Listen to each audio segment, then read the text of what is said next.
Trump প্রশাসনের শীর্ষ কর্তাদের মেসেজ গ্রুপে সাংবাদিক যুক্তরাষ্ট্রে আলোচনার ঝড়। জাতীয় নিরাপত্তার জন্য উদ্বেগ বলছেন ডেমোক্র্যাটরা।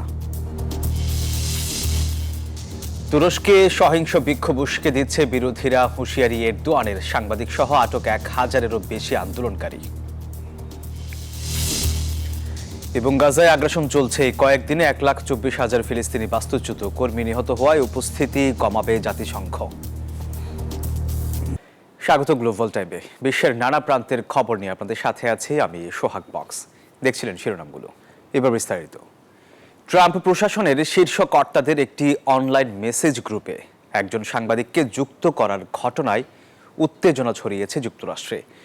একটি প্রতিবেদনে ওই সাংবাদিক লেখেন, গ্রুপটি ছিল ইয়েমেনে হামলার পরিকল্পনা সংক্রান্ত, যেখানে ছিলেন মার্কিন ভাইস প্রেসিডেন্ট, প্রতিরক্ষা মন্ত্রী, জাতীয় গোয়েন্দা প্রধান, সিআইএ পরিচালক সহ আরও অনেকেই। এমন ঘটনা ন্যাক্কারজনক ও গভীর উদ্বেগের বলছে ডেমোক্র্যাটরা।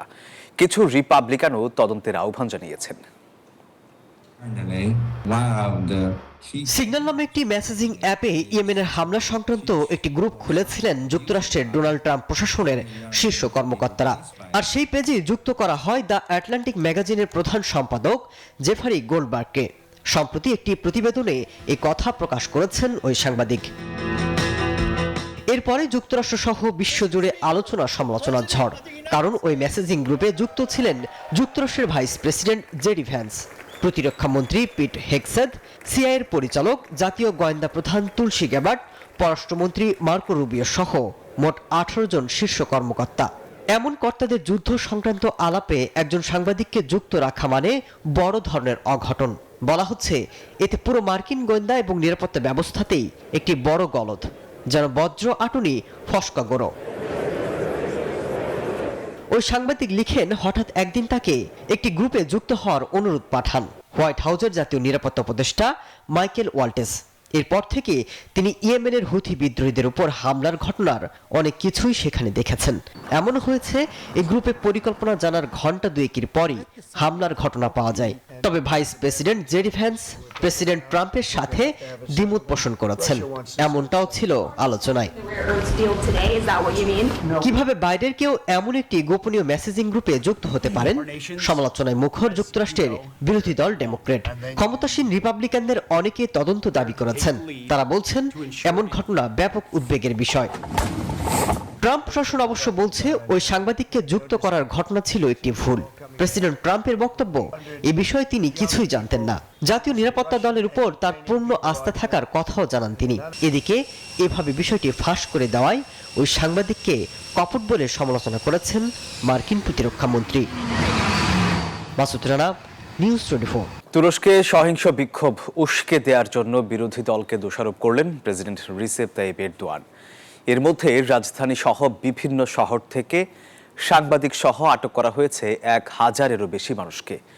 এদিকে কারাবন্দী অবস্থাতেই একরাম ইমামোগলুকেই পরবর্তী প্রেসিডেন্ট নির্বাচনের প্রার্থী ঘোষণা করেছে তার রাজনৈতিক দল সিএইচপি।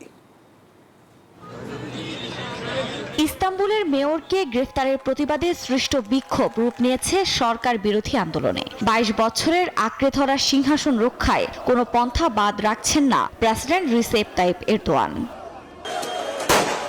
টিয়ারশেল নিক্ষেপ, রাবার বুলেট সহ নানাভাবেই ক্ষুব্ধদের দমাতে চাইছে পুলিশ। সেই সঙ্গে চলছে ব্যাপক ধরপাকড়। গণমাধ্যমের তথ্য বলছে শুধু বিক্ষোভকারীরাই নয়, এরই মধ্যে সাংবাদিক সহ অন্তত 1000 মানুষকে আটক করা হয়েছে। তারপরও সরকারি নিষেধাজ্ঞা উপেক্ষা করেই রাজধানী সহ বিভিন্ন শহরের রাস্তায় প্রতিবাদ অব্যাহত রেখেছে তারা। তবে রাজনৈতিক এ টালমাটাল পরিস্থিতিতেও নিজেদের অবস্থানে অনড় এরদোয়ান। সহিংস বিক্ষোভ উস্কে দেওয়ার জন্য বিরোধী দলকে দুষছেন তিনি।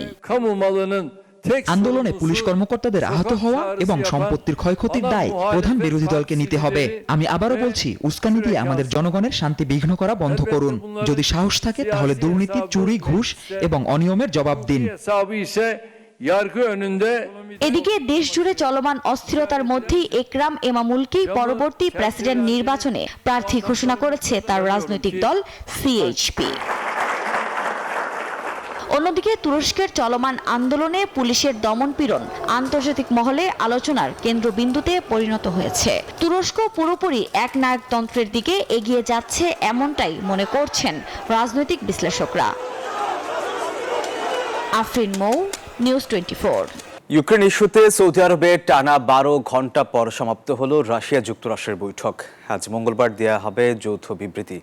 আলোচনার মধ্যেই সোমবার ইউক্রেনের সুমিতে রুশ ক্ষেপণাস্ত্র হামলায় আহত হয়েছেন 65 জন। এদিকে খুব শিগগিরই ইউক্রেনের খনিজ চুক্তি স্বাক্ষরের প্রত্যাশার কথা জানিয়েছেন মার্কিন প্রেসিডেন্ট ডোনাল্ড ট্রাম্প।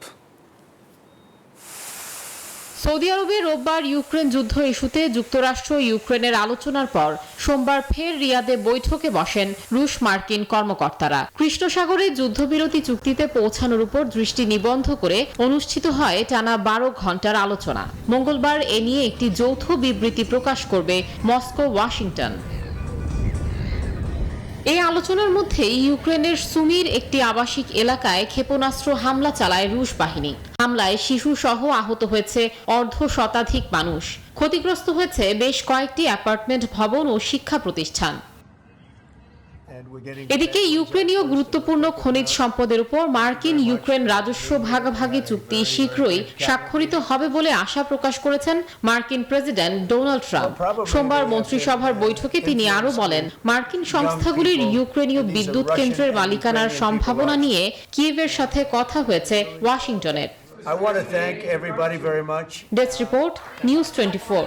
শিশু সাংবাদিক সহ 60-এর অধিক হত্যার একদিন পরও ফিলিস্তিনের গাজায় চলছে ইসরায়েলি আগ্রাসন। আজ মঙ্গলবার ভোরেও মৃত্যু হয়েছে 17 ফিলিস্তিনের।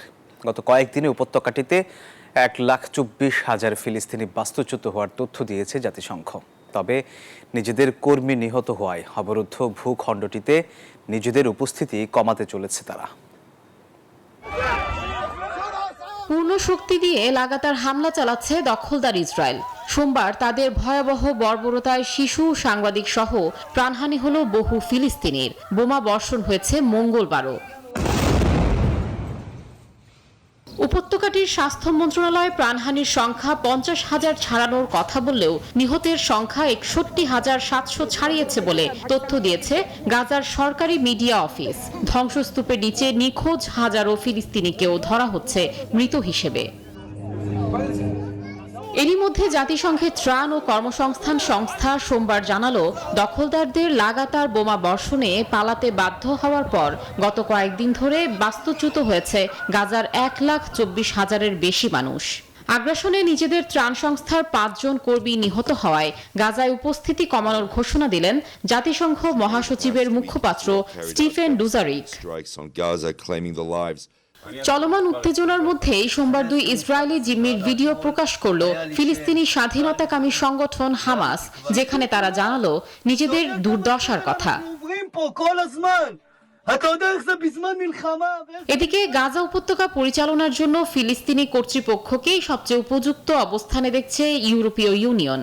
সোমবার বিষয়টি নিশ্চিত করলেন ইউরোপীয় কমিশনের ভাইস প্রেসিডেন্ট কাজা কাল্লাস।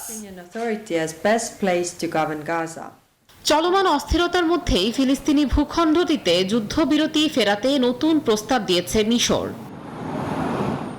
Desk report, news 24। যেসব দেশ ভেনেজুয়েলার কাছ থেকে তেল কিনবে তাদের উপর অতিরিক্ত 25% শুল্ক আরোপের হুমকি দিয়েছেন মার্কিন প্রেসিডেন্ট ডোনাল্ড ট্রাম্প। আগামী 2 এপ্রিল থেকে এই সিদ্ধান্ত কার্যকর হবে বলেও হুঁশিয়ারি দিয়েছেন তিনি। সোমবার ট্রাম্প তার নিজস্ব সামাজিক যোগাযোগ মাধ্যম প্ল্যাটফর্ম ট্রুথ সোশ্যালে দেওয়া পোস্টে এসব তথ্য জানান।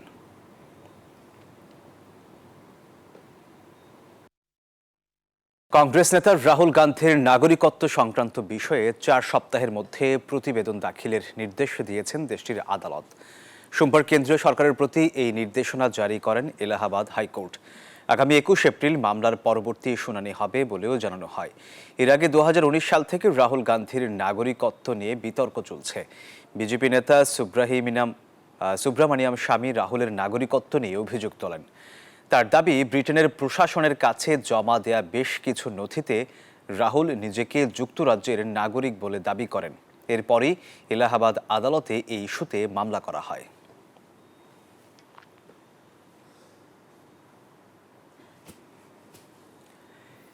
দর্শক, এই ছিল গ্লোবাল টাইমের আয়োজনে। ধন্যবাদ সবাইকে।